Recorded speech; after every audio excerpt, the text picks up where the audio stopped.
Good morning, Kinaway community. Long time no see for me.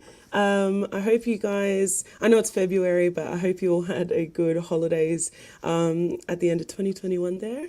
But thank you so much for joining us. And before we begin, I'd like to acknowledge the traditional owners of the land in which I am coming to you all from. And I'd also like to acknowledge the traditional owners of the land in which each and every one of us are tuning in from, and pay respects to elders past, present, and emerging. Before we begin, I'd like to remind you all that Kinaway is still offering the usual forms of business support to all of you, our deadly members, and your families, which we'll get into in a second. We've got a certain special someone here as our guest today. So if you feel the need for any assistance or support of any kind, please feel free to get in contact with us here at Kinaway. So now that I've got all of that stuff out of the way, let's give the warmest welcome to Kinaway's deadly wellbeing clinician, Brendan Hede. Woo! Hi, Katani. Hi, everyone. So nice to be back on Kinaway TV with Brendan. It's been a Yeah, little while since we've done one of these, hey? it has. It has. January just disappeared, didn't it? It totally did, and that's Mm, why I felt the need to see how everybody's going and hope that they mm, had a good Chrissy break because I haven't mm, even seen these guys in so long.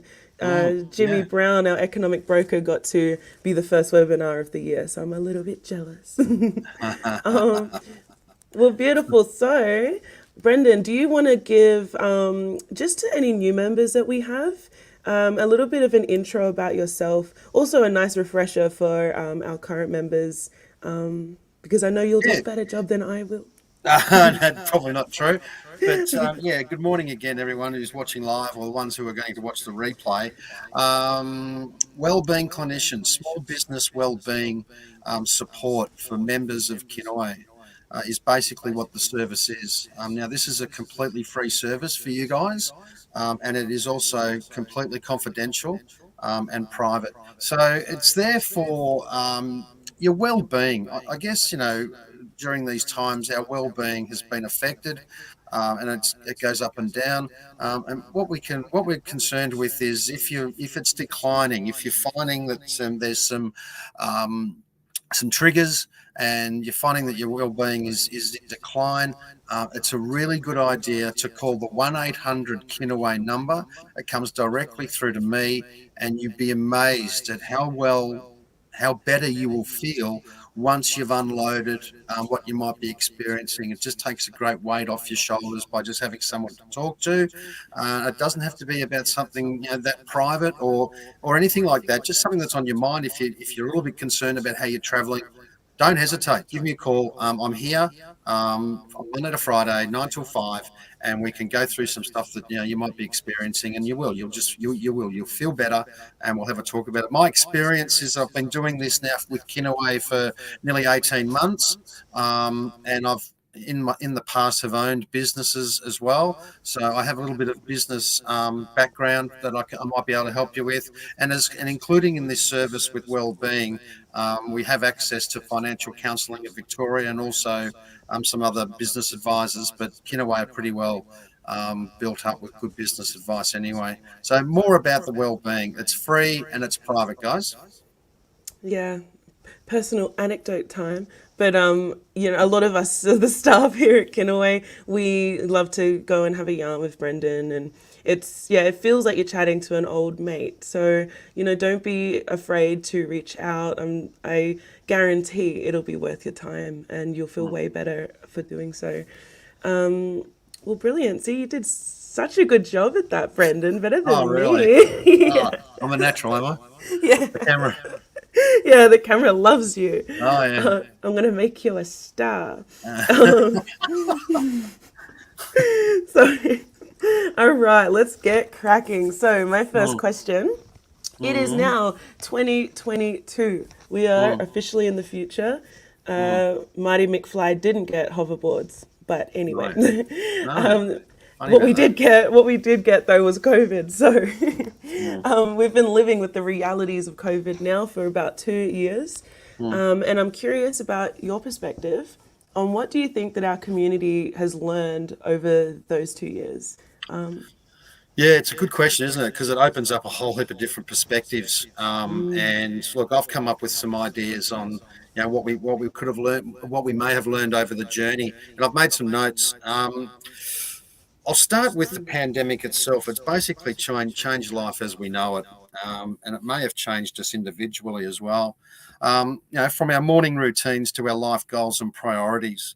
Um, Many say the world's changed forever, but this coming year, if the vaccines drive down infections and variants are kept at bay, life could return to some form of normal. At that point, what will we look back on in the past year? Are there silver linings to be learnt? Look, in history tells us humanity's memory is short. Um, and what is not ever present fades quickly. For example, the bubonic plague, for example, that raged through Europe in the Middle Ages, resurfacing again and again. But once it was under control, people started to forget about it. So I would say one major lesson from a public health or infectious disease perspective is that it's important to remember and recognise our history. This is a period that we must remember. So what have we learnt? I've got a couple of little, I don't know, not lessons, but just learnings. Firstly, masks are a useful tool, believe it or not. When the pandemic began, it necessitated the global effort to ensure that everyone practiced behaviours to keep themselves healthy and safe, and keep others healthy as well. This included the widespread wearing of masks, indoors and out.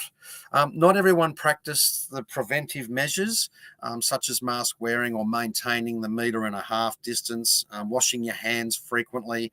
But I do think many people have learned a whole lot about respiratory pathogens and viruses and how they spread from one person to another. And that's sort of old school common sense. If you don't feel well, whether it's COVID or not, you don't go to the party. You stay at home.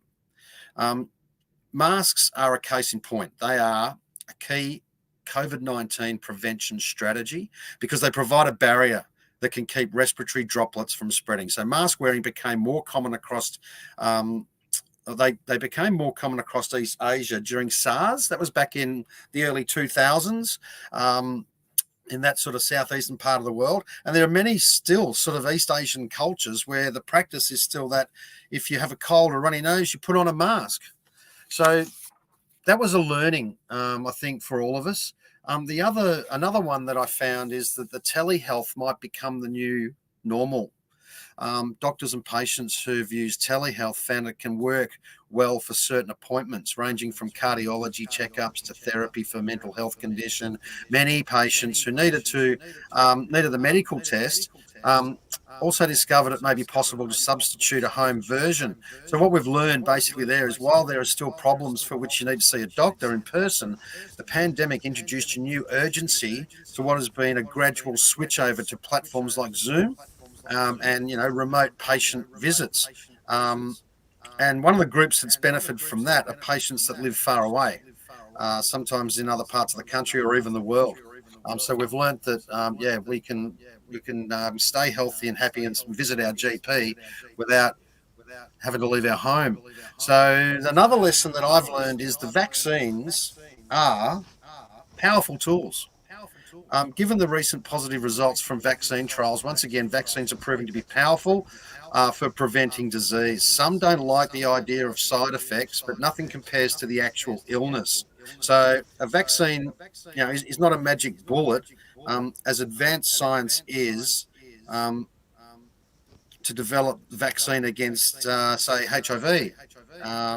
This time we were lucky that we were able to build on the strengths that we've learned from many other vaccine development strategies to develop. So we've learned that the vaccines do work, can work. Another one is that we need to take our mental health seriously. There was a rise in reported mental health problems that have been described as a second pandemic, highlighting mental health as an issue that needs to be addressed. The number of mental health disorders that were on the rise before the pandemic is surging as people grapple with such matters as juggling work, the childcare, job loss, isolation, and the loss of loved ones. So, there are other reports that show that having having COVID may contribute to its lingering or long COVID symptoms, which can include the foggy mind, anxiety, depression, and post-traumatic stress disorder. So, I think we've all taken that journey over the last couple of years that, mental health is to be taken seriously. Another one that I've learned is that we have the capacity for resilience. While everyone's situation is different, um, and some people have experienced tremendous difficulties, many have seen that it's possible to be resilient in a crisis. People have practiced self-care in a multitude of ways, and during the pandemic, we were forced to adjust to new work schedules, change to our routines, and cut back on socialing. Many started seeking out new strategies to counter the stress. And I believe that in the concept of resilience because we have this effective reservoir inherent in all of us, be it the product of evolution or our ancestors or going through catastrophes, including wars and famines and plagues. I think inherently we have the means to deal with crisis. The fact that you and I are speaking right now is a result of our ancestors surviving hardship. I think resilience is part of our psyche, it's part of our DNA, essentially. And small changes are highly effective tools for creating resilience. Um, you may sound like the same old advice: exercise more, eat healthy food, cut back on alcohol, start some meditation or some well-being or mindfulness, and keep up with friends and family. But this is evidence-based advice. There has been research behind every one of these measures. But we have to also be practical. If you feel overwhelmed by doing too many things, you can set a modest goal with one new habit. It could be getting organised around your sleep. And once you've succeeded, move on to another one, and then you're building momentum. Another one is community is essential, and technology is too. So people who were part of the community during the pandemic realised the importance of human connection, and those who didn't have that kind of support realised they need it. So many of us have become aware of how much we need other people. Many have managed to maintain their social connections, even if they had to use technology to keep in touch. There's no doubt that it's not enough, but even that type of community has helped people. Even people who haven't necessarily friends or family are important. It's important to note that some people are naturally introverted, and may have enjoyed having more solitude when they were forced to stay at home, and they should feel comfortable with that. I think one is to keep temperamental tendencies like this in mind, but don't forget loneliness has been found to suppress the immune system and be a precursor to some diseases. So even for introverted folks, the smallest of circle is preferable to no circle at all. And the last thing that I think we may have learned over the journey is sometimes we need a dose of humility. The scientists and non-scientists alike learn that a virus can be more powerful than they are. This was evident in the way knowledge about the virus changed over time in the past couple of years as a scientific investigation of it evolved. As infectious disease doctors, they were resident experts at the beginning of the pandemic because they understand pathogens in general. And based on what they've seen in the past, they might say that there were certain things that were likely to be true. But they've seen that we have to take these pathogens seriously. And they know that COVID-19 is not the flu. All these strokes and clots and loss of smell and taste that have gone on for months are things that they could never have known or predicted. So you have to have the respect for the unknown and respect science, but also try to give scientists the benefit of the doubt. I think most of us have had to have the humility to sometimes say, I don't know, we're learning as we go. So there's some of the lessons that I sort of just wanted to touch on things that we didn't know 2 years ago that we've learnt now. Yeah, man, that's all super interesting. I agree too. I think I learned a lot, and I'm sure everybody remembers we had Professor Brett Sutton on, but I learned a lot, and I'm one of those people that's always happy to throw my hands in the air and be like, I'm not the expert there, but I'm all open ears and open arms to listen to the people who are. Yeah, and I I think think we all that's know yeah. those. I think we all know those people that just struggled with that leap of faith to put trust into the scientists or the doctors or the experts. Some of us, and we're all different when we came to dealing with it. But yeah, there were some For people that just sure. struggled with that trust factor and that leap of faith. But it is good to see, like, a majority of the community trying to do what what we know now is best and things like Mm, that. And mm. super proud of the Kinaway community for doing that. Yeah, Also, yeah. too, before we move on to the next question, you've reminded me to remind the community that I have been working on a page on our Kinaway website with all of the COVID-19 resources that we get given, downloadable, whether it's just information or contacts, but also some resources that you can put in your place of business, or you can post it on social media. And they're inclusive, which is awesome. I love looking at the pictures and seeing little black people in it. It's so good. Anyway, that was a little bit of a side topic. Let's Mm, keep going. So, on the topic of mental health, which, mm, I love talking about, Brendan knows this, I wanted to throw in a question around anxiety.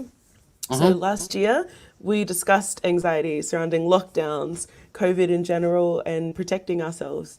So, now that we're looking forward into 2022, that anticipatory anxiety, how do Yep. you say it, Brendan? You say it. Anticipatory. Oh, I say it anticipatory I anxiety. say Yeah. anticipatory. I don't know, however anyone wants to say it. The anxiety you can anticipate. Yeah. Yeah. Well, that might come creeping back, because we've Yeah. been through so much of it. And Yeah. then, of Yeah. course, it's still scary. No matter, even though we've done so much learning in the 2 years, Mm, it mm, still could incite that feeling. So, mm. I guess what would your advice be? I know you've got some tools there, Brendan. So I'm just curious about what some of those Yeah. tools are. Yeah. Look, what is it? Anticipatory anxiety. We were getting it. We were feeling it a bit last year when it was, as you said, we were going back into lockdown. When are we coming back? Now that we're out, is lockdown going to come again? And it just created that anticipatory anxiety. And in a nutshell, what it is, it occurs when people experienced increased anxiety and stress when they think about an event they believe will happen in the future. So a useful working definition of it is overestimating the likelihood of an event to occur and underestimating your ability to cope when it does. Anxiety like this may occur in response to large events, such as, if you have to give a speech at your best friend's wedding, or you're dealing with the major uncertainty and disruption caused by COVID.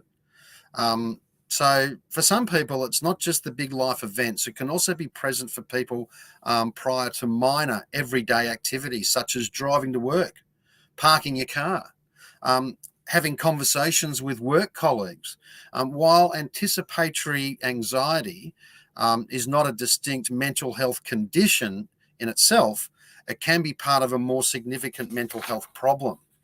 So, managing anxiety, there's three key points to this. One of them is to recognize it is normal to have anticipatory anxiety, but set aside a certain amount of time for worrying. Another point is practice staying in the present. And the third point is engage in certain relaxation techniques that can be helpful. So, look, every day we face enormous amounts of information and news about the ongoing threat of coronavirus. The fear of illness or death and the loss of sense or personal safety can invoke feelings of anxiety. So while social support through social media or online tools can be a powerful way to decrease anxiety, there's also additional simple but scientifically effective things you can do to better manage stress and anxiety during the pandemic. So when we say acknowledge that it is normal to have anticipatory anxiety, but establish time periods during which you allow yourself to worry. So, worrying about the worst that can happen is common, but in addition, allow yourself to also think about scenarios that are more likely. So, such as having symptoms that are mild and uncomfortable rather than life threatening. There's a difference in your thinking there. Give yourself 15 minutes each day to spend on worrying about the virus. And verbalizing or writing down your feelings can be a way of externalizing your feelings and your anxiety. And when the time period is over, you can continue the rest of your day. And if those thoughts of worry reoccur, rather than suppressing them, allow them to do so, but remind yourself that there will be time tomorrow to dedicate to this. So if you've done your 15 minutes and then it pops back in, just remind yourself, no, I'll dedicate my 15 minutes tomorrow to worry about it. And when we talk about an important point, which is find ways to stay present, remind yourself that you're okay and find ways to connect to things that you're doing in the present. Pay more attention to how maybe the food that you're eating, how it tastes, or the sensation of your fingers when you type on the keyboard or on your phone. Feel how when you exhale, how the hair tickles your nose. These are little things that you can do to stay present. And I've also talked about the 5 things, Katani, that we've done with a lot of people as well. Is when these thoughts come in, we're normal. We're going to have these thoughts. We're all built the same way when it comes to having fears. So one thing that stops my fears is I just focus on 5 things. What's 5 things I can smell? What's 5 things I can touch? What's 5 things I can see? What's 5 things I can hear? And when I go through that process, it just keeps me back to the now and keeps me present. Breathing techniques and simple, other exercises. So breathing techniques can trigger your autonomic nervous system to reset and restore relaxation. So you take a deep breath, inhaling through the nose, you count to 4, then exhale, counting to 6. And do it 3 times. You'll just find that you'll be a little bit more relaxed. I can take people through proper breathing techniques that really do. It's almost like a mindfulness exercise, but again, it just keeps you a lot more relaxed. And if people, it's proven, people who practice regular mindfulness through breathing are just generally relaxed in life. So that when it hits the fan, you're not already tense and pumped up and stressed. You're actually in a much more relaxed state of mind to deal with something if it ever hits the fan. So what I've got is 11 tips on coping with anxiety when we're trying to get back to normal. So these are just some ideas that I've actually made some notes. So I'll go through them. Look, the easing of restrictions has allowed us to get back to the people and things we love. But it's okay if adjusting has brought challenges. It's different for everyone. You might be worried about the pace of the changes or what the future may bring. It's important to be patient with yourself and with your feelings. The coronavirus, it's been hard on all of us, and we've all experienced different effects, including those of us who have been shielding. So even positive change can lead to anxiety, and it can take time to readjust to things that we've not done for a while. Feelings of anxiety are likely to pass with time as we get used to the new normal, but it's important to do what we can to take care of our mental health. There are lots of things we can that can help us or help you to manage these feelings and make it easier to adjust. So here are some tips. 1, go at your own pace. Don't be pushed into going out of your comfort zone with what you're comfortable with. So it might be tempting to make lots of plans and say yes to everything. Now that the restrictions have been lifted, but there's no need to rush, right? Take it step by step and only do what is comfortable and safe for you to ease back into socializing. Then you can build your time back up as your confidence returns. Another one is do not avoid things entirely. Avoiding things that make us anxious can sometimes feel like the easier option in the short term, but this can make it harder to start facing our fears in the long term. Instead, try to set yourself small but manageable targets.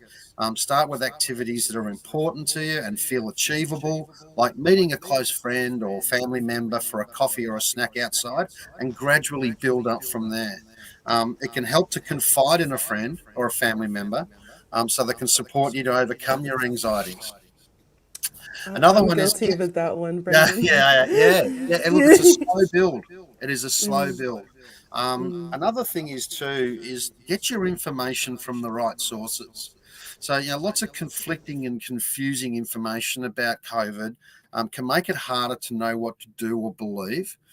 If you're finding news and information about COVID overwhelming or worrying, try to limit how much you consume and stick to the trusted sources, which is the gov.au stuff. We have that on the Kinaway website. Don't worry, Brendan. Yeah, I'll provide it yeah. everywhere. Stick to Yeah, that we stuff for yeah. real information, up to date information. Because you can go a little bit crazy just with listening to everything. Also, too, if you don't feel comfortable like going to, you know, like straight to the government websites, which sometimes are a little Yeah. bit hard to navigate. I know that like we've got what are they called, like vachos, so like the indigenous sort of health Oh, okay, cool. organizations that you can go to, Yep, and yep. that is all on our website. Everything we mentioned today I will link below after the broadcast. So sorry to interrupt, Brendan, No, continue. that's all right. That's all right. I've only got a few more to go. Another one is, to help with your coping with the anxiety as we get back to the new normal, is discuss any changes with others. Like before socializing with others, talk about the situation with them to make sure everybody's on the same page about what feels comfortable, because everyone will be different. And if you live with other people, it's a good idea to talk to them about changes to restrictions as well. Being aware of everybody's fears and expectations can help you avoid conflict. And, we've just had so much on the go recently. Who needs more conflict? Another one to help you out as you're getting back to the new normal and you're experiencing some anxiety is take some time to relax. Being able to see more of our friends and family and visit places is exciting, but it can also be a lot to take in all at once. So it's important to find regular time for yourself and relax too. We all know how to relax. It's different for us all. Some of us just like to veg on the couch and watch TV. I'm guilty of that. Reading a book, but yeah, take some time to relax and have some me time. Many people find it helpful to spend time outside. Get amongst it and get amongst the nature, whether it's gardening or taking a walk in the local park. But being in green space can help to lift your mood and relieve some stress. Another one, and I like this one because it's something that people can do with some practice, and that is to challenge your unhelpful thoughts. It's natural to feel worried every now and again, but our anxious thoughts can sometimes be unhelpful. So, if you can learn to identify and separate unhelpful thoughts from helpful ones, you can find a different way to look at the situation. I've got a lot more information on how you can challenge those unhelpful thoughts. Um, it's quite a tool to have. Brendan. What else? Tell someone how you feel. Yeah, you do. Yeah, yeah, Also, you do. Yeah, yeah.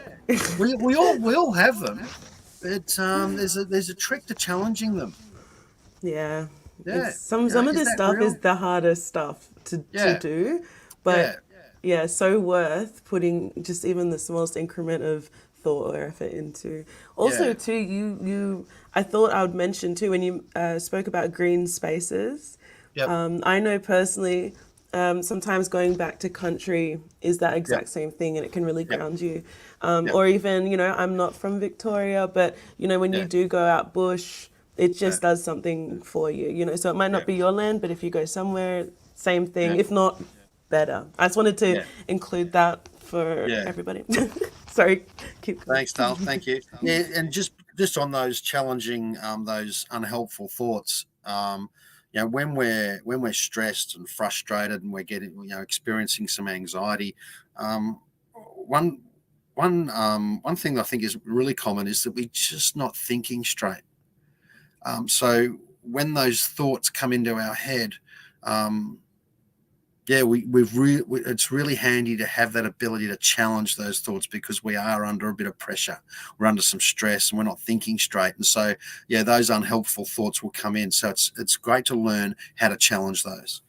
Right, another tip: tell someone how you feel. It's easy to feel isolated or lonely when we're struggling. However, chances are that someone we know feels exactly how we do too. So opening up to a person we trust can be really helpful, whether it's a friend or family member, even a GP, even an organisation's helpline or online forum. Tell someone how you feel. It's very helpful. Now, planning for social occasions. So uncertainty can be hard to manage, but making plans can help you avoid this. So preparing for any challenges ahead of time can help us feel more comfortable and confident in what we're doing. Tanya, you're a big planner. Not. Yeah, I was about to say, you got me confused as someone, I think, Brendan. But look, that plan can be as simple as knowing what time an event will start and finish, and how many people, how many people are likely to be there. That could be enough in regards to planning for your social occasion, so there's no surprise. So it starts there and it finishes there, and there's going to be that many people there. At least you'll have the basics, and you'll have some kind of idea of what to expect. You guys, this all feels very pointed. I don't know. Find routine where you can. So during the periods of lockdown and greater restrictions, life changed for us, and we developed new routines, even in our normal weekday or weekend habits. Have now changed again. Some things can stay the same. So are there areas in your life where it's easier to stick to a routine? Something as simple as going to bed or waking up same time each day, or making sure to stick to your set lunch break can make a really big difference. So see if you can build a couple of little routines into your day where you can. It could be anything. But having routine is helpful. Now, another one, I'm not big on this one, but some people may be, and that is to write down your thoughts. I'm one of those people. I love So this it. could be really helpful. I'm personally not big on it, but for some people it works really, really well. And that is, if you're feeling worried or upset, it can be helpful to explore your feelings by keeping a daily or a diary or a journal. This can also be a great way to track your mood over time and remind yourself of the progress you've made. And as your confidence begins to grow, you can look back over the entries and just see how far you've come. If you were writing stuff down, if you started writing stuff down about your stress and anxiety and the pressure and frustration today, and then in 6 months' time, when you've challenged those unhelpful thoughts and you've got on top of your anxiety and used some strategies around wellness, you can go back to that diary from 6 months ago and go, look how far I've come. It can feel good. Last one is to focus on the present. So when there are lots of changes happening, we can get caught up in worrying about the future and the past. So instead, try to shift your focus on the present. Make plans, but try not to dwell on the what ifs or what was supposed to happen. So relaxation, mindfulness, or getting outside and enjoying nature are all good ways to help you come back to the present. So when we talk about worried about the past, or that anticipatory anxiety, or worried about future events, or negative outcomes that may not even happen, keep yourself in the present. Come back to the now. There's lots of tricks that we use, because not every strategy works for every person.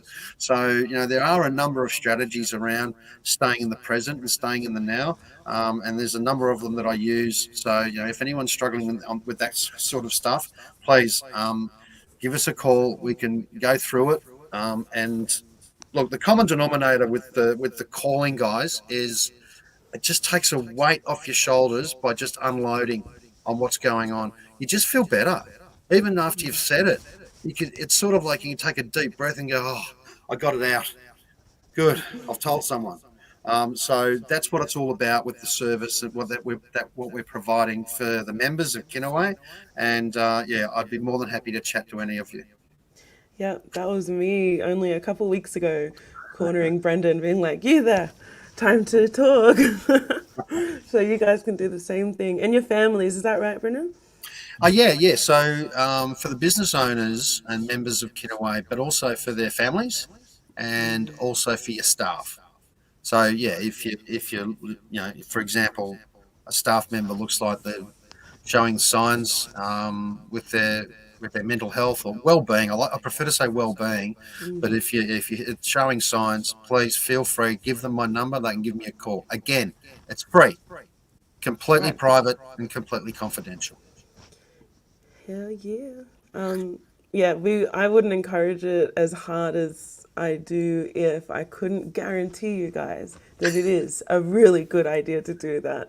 And like we said before, it can be the hardest thing to do, but you'll feel like, yeah, like Brendan said, a weight lifted off your shoulders. Or for Mm, me, I feel like a new person sometimes after talking with Brendan. mm, It's really so good.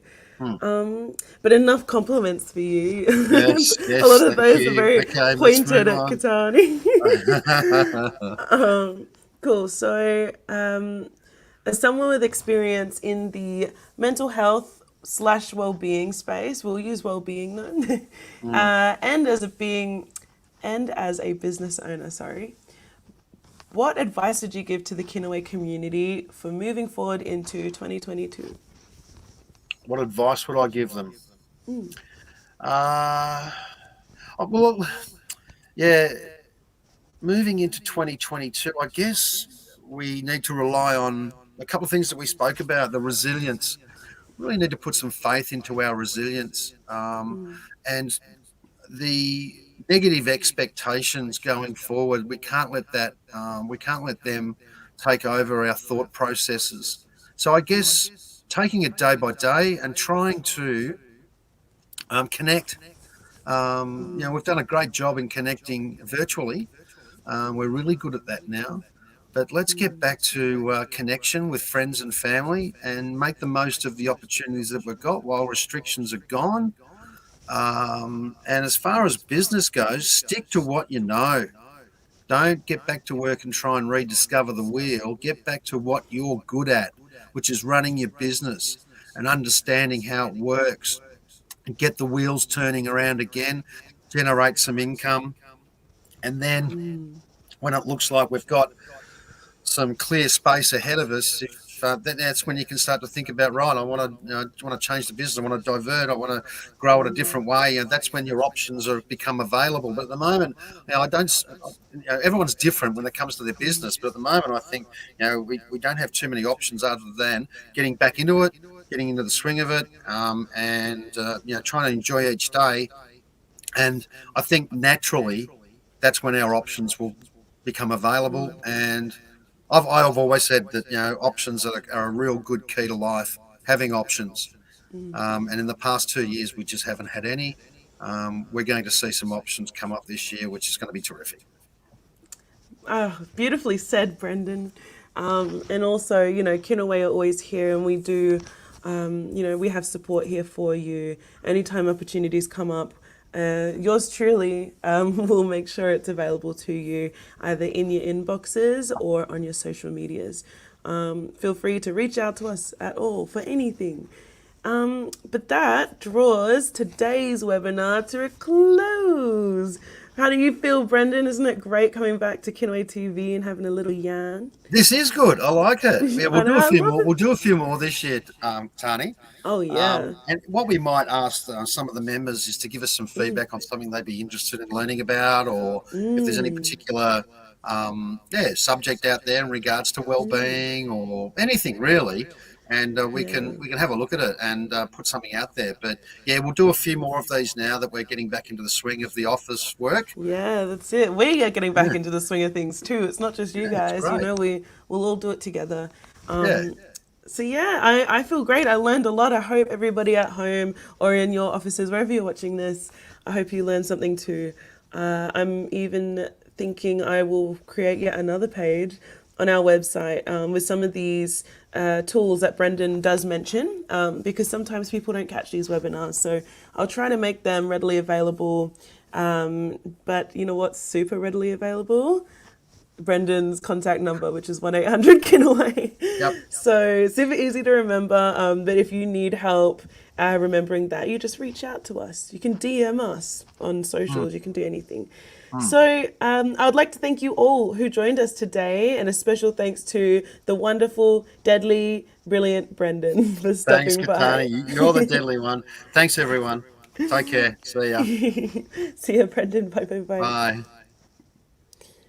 Bye. Brendan was saying goodbye, but I'll quickly do a little spiel like I always do, just to remind you guys about some stuff that we've got around for you. So I hope you feel good, and I hope that webinar meant something to you and helps you feel better about moving into 2022.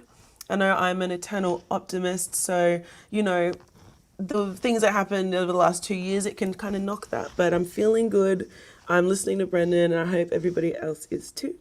If you wish to catch up on previous yarns like this one, or any workshops, discussions, interviews, we've got so many webinars from last year, and we've got some coming up for you too. But if you do want to catch those, jump on our Facebook or our YouTube, even LinkedIn, and you can watch those ones back. They're all entertaining and interesting, so it'll be worth your time. And I'd also like to remind you for the 70th time this webinar that you can call 1-800-KINAWAY to have a yarn with Brendan. And that's, couldn't recommend it more than I already have. So that resource is there for you.